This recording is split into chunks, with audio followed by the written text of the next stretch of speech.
பேரன்பிற்கும் பெருமதிப்பிற்கும் உரிய பேராசிரியர் ஐயா முருகசாமி அவர்களே, பெருமைக்குரிய தோழர் காமராஜ் அவர்களே, எதிரில் அமர்ந்திருக்கிற இளைய உள்ளங்களே மற்றும் அறிஞர் பெருமக்களே, உங்கள் அனைவருக்கும் என்னுடைய பணிவு கலந்த வணக்கத்தை அன்போடு தெரிவித்துக் கொள்கிறேன்.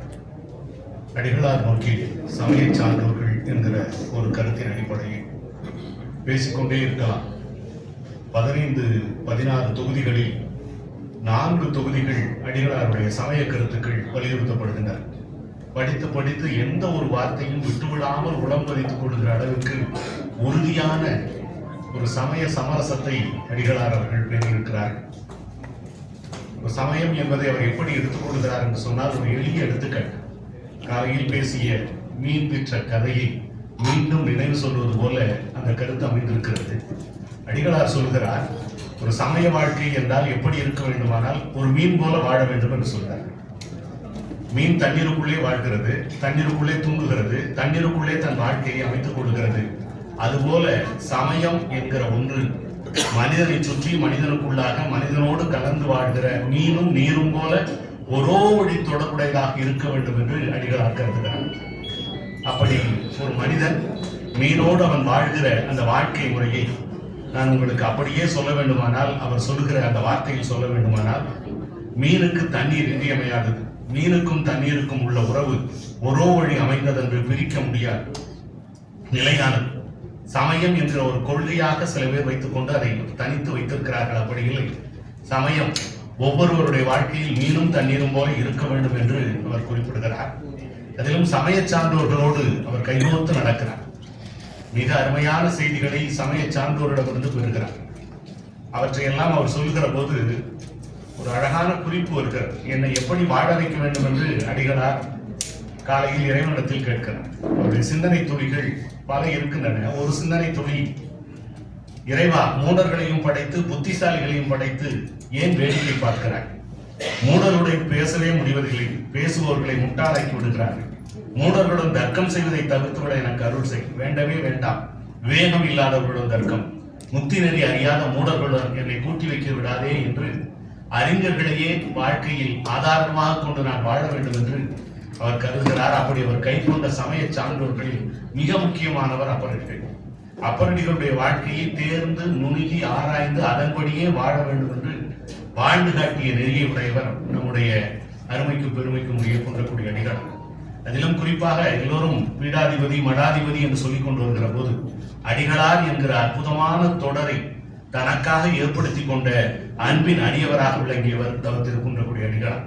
இன்னும் சொல்ல போனால் நாவுக்கரசரையும் நம்முடைய சம்பந்தரையும் நம்முடைய மாணிக்க வாசகரையும் சமய உலகம் பார்த்ததிலிருந்து முற்றிலும் வேறுபட்டு நோக்கியவர் அடிகளார்.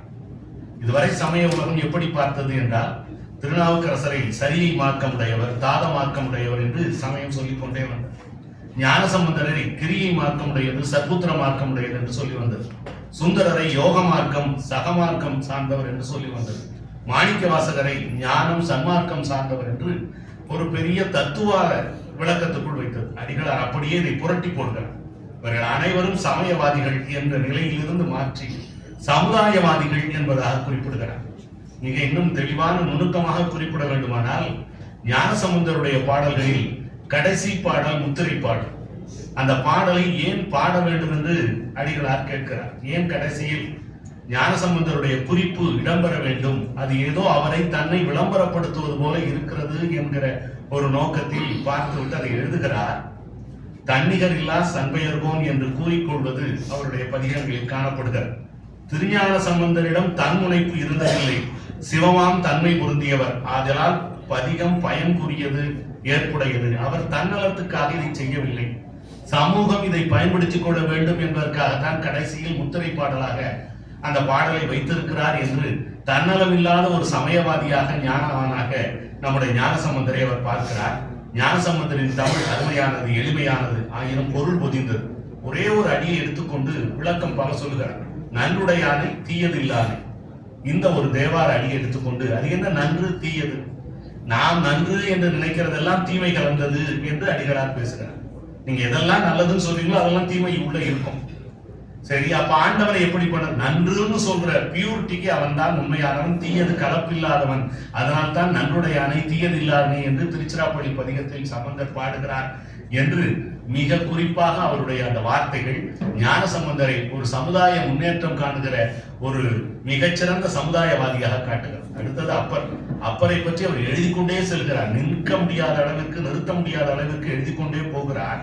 பாலனாய் கழிந்தனாலும் பனிமலர் கோதை மார்தம் மேலனாய் கழிந்தனாலும் வெளியுடன் மூப்பு வந்து கோலனாய் கழிந்தனாலும் குறிக்கோள் இல்லாது கெட்டேன் என்று ஒவ்வொரு மனித வாழ்க்கையிலும் குறிக்கோளோடு வாழும். பாலன் வாழ்க்கை என்றால் அங்கே ஒரு குறிக்கோள் வேண்டும், இளைஞர் வாழ்க்கை என்றால் ஒரு குறிக்கோள் வேண்டும், முதியவர் வாழ்க்கையில் கூட குறிக்கோள் வேண்டும், இல்லற வாழ்க்கையில் கூட குறிக்கோள் வேண்டும் என்று குறிக்கோளோடு வாழ்வதற்கு எனக்கு கற்றுத்தந்தவர் அப்பரடிகள் என்று அவர் சொல்லுகிற அந்த பகுதிகளை எண்ணி பார்க்கிற போது இன்னும் ஒரு அழகான இடம். எல்லா மூட நம்பிக்கைகளையும் ஒழித்தவர் அப்பரடிகள் என்று அவர் குறிப்பிடுகிறார். கங்கை ஆடிலன், திரும்ப திரும்ப இந்த தேவாரம் அவருடைய நினைவுக்கு வருகிறது. காவிரி ஆடிலன், பொங்குதன் குமரிதுரை ஆடிலன், ஓங்குமாக்கடல் ஓத நீர் ஆடிலன், எங்கும் ஈசவன் என சொல்லாதவர்க்கு இல்லையே என்று. நீ கங்கையில நீராடினாலும் சரி, காவிரியில நீராடினாலும் சரி, ஈசனை உள்நிறைந்து உருகாத வரை உனக்கு எல்லாமே சடங்குகளாக போய்விடும் என்று போலி சடங்குகளை ஒரு கீழே ஒரு விளக்கம் எழுதுகிறார். ஓவியத்தை உதாசீனப்படுத்திவிட்டு ஒதுக்கி தள்ளிவிட்டு ஓவியனை பாராட்டுவதில் என்ன பொருள் இருக்கிறது?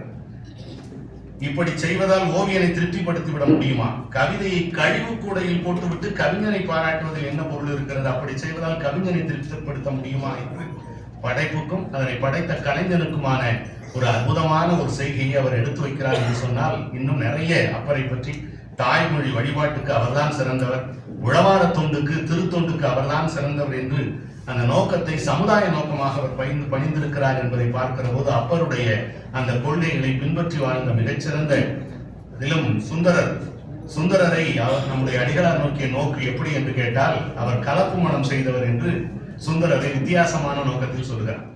நம்பியார் ஒரு பிறப்பு வளர்ப்பு திருமண வாழ்க்கை அத்தனையிலும் வர்ண கலப்பு ஏற்பட்டிருக்கிறது என்று அடிகளார் குறிப்பிடுகிறார். அந்தனர் குலத்தில் பிறந்தவர், அரசர் குலத்தில் வளர்ந்தவர், திருமணங்கள் முறையே உருத்திர கணிகையர் குலம், வேளாண் குலம், இங்கனம் சிவபெருமான் திட்டமிட்டு வர்ண கலப்பை சுந்தரர் வாழ்க்கையில் நிகழ்த்தி இருக்கிறார். ஆகவே முதல் கலப்பு திருமணம் செய்தவர் சுந்தரர் என்பது அடிகளாருடைய நோக்கம். அடிகளார் பார்க்கிற இந்த பார்வைகள் மிக வித்தியாசமான ஒரு பார்வைகள். அதுபோல சுந்தரருடைய நெறி என்ன என்று கேட்டால் அவர் மிக அழகாக சொல்கிறார்.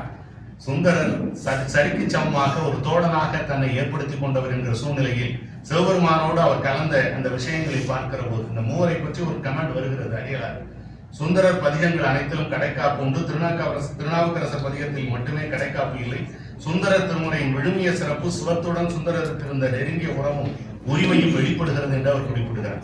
இன்னும் மாணிக்க வாசகரை பற்றி அவர் சொல்லுகிற போது மிகச்சிறந்த ஒரு ஓமை எடுத்து காட்டுகிறார். இருட்பாவை, அதாவது இரும்பின் பாவை என்று குறிப்பிடுகிறார். மாணிக்கவாசருடைய ஒரு வரி, நான் இரும்பால் செய்யப்பட்ட பொம்மை போல இருக்கிறேன், என்னை கசிந்துருக செய்ய வேண்டும் என்று அருநோக்கத்துக்காக அவர் மாணிக்கவாசகரை ஒரு ஞானவானாக பார்க்கிறார் என்று சொன்னாலும் இந்த அவைக்கு நான் இன்னும் ஒன்று தெரிவிக்க வேண்டியது என்ன என்றால் 63 நாயன்மார்களுடைய வரலாறு, அவர்கள் என்னென்ன செய்தார்கள், அந்த நெறிமுறைப்படி வாழ்வதற்கு திருத்தொண்டர் மாக்கதையில் பேசப்பெறும் திருத்தொண்டர்களாக்கிய தொண்டு நெறி நாட்டில் பரவினால்தான் நம் சமயம் மக்களிடம் ஒன்று பெற முடியும் என்பதற்காக 63 நாயன்மார்களுடைய பெயரில் அறங்களை செய்ய வேண்டும் என்று குறிப்பிட்டார். குறிப்பாக கண்ணப்ப நாயனார் என்றால் அன்றைக்கு கண்ணாடிகளை வழங்குவது, கண் சிகிச்சை முகாம்களை நடத்துவது, சம்பந்தர் விழா என்றால் அதற்கு கொடுத்து 63 நாயன்மார்களுடைய வரலாற்றையும் அப்படியே கொடுத்து அதிலிருந்து என்னென்ன விழாக்களை கொண்டாடலாம், என்னென்ன சிறப்புகளை செய்யலாம் என்று அவர் கொடுக்கிறார்.